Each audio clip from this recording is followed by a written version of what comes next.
तर राम राम मंडळी, जय खानदेश. तर आज मस्त रेसिपी लिहून तुमच्यासाठी जी चटपटा असणार आहे, ज्याला मखाने खावाने सवय राहतो, जिम करस ना पण त्याला मखाने खावाने सवय ना त्यांच्यासाठी आहे परफेक्ट रेसिपी मखाने चाटणी रेसिपी.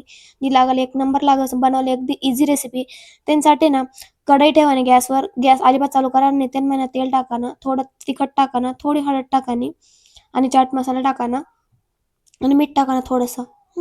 त्यानंतर ना गॅस चालू करा ना, ते बारीक गॅस ठेवा ना आणि जे मसाला आहेत ना जास्त चटकाले नको, म्हणजे नाही का जास्त जळायला नको, फक्त थोडासा फ्राय करा ना. त्यांना मखाने टाकी द्या आणि सगळं मिक्स करा.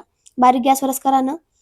मखाने छान असा क्रिस्पी होईनात ना, थोडा वेळ त्यांना राहू द्यावा ना. गॅस बंद करीशीन कढई माते त्यांना त्या कुरकुरीत होई जात असत्या. टेन्शन लेवर नाही, कढई मध्ये राहू द्यावा, त्या काढू नका.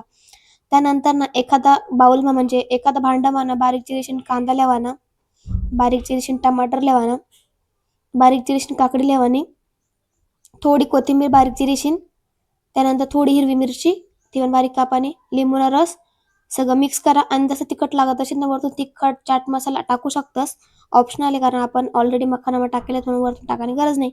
मखाना टाका, मस्त मिक्स करा. मखानी चाट रेडी आहे. खूप इझी बनस नाही का, म्हणजे लवकर बनस, 3-4 मिनिटं लागतच फक्त, पण लागल एक नंबर लागत. जिमलावर काय तुम्ही पण खाशात, एवढी भारी लागत आहे. फक्त एकदा नक्की ट्राय करा. वरतून बारीक शेव पण टाकू शकतस, ऑप्शनल आहे. टाका नशीन टाका, नाही टाका नशीन नका टाकू, पण नक्की चाट ट्राय करा. आणि ही रेसिपी कशी वाटली मला नक्की कमेंट करा.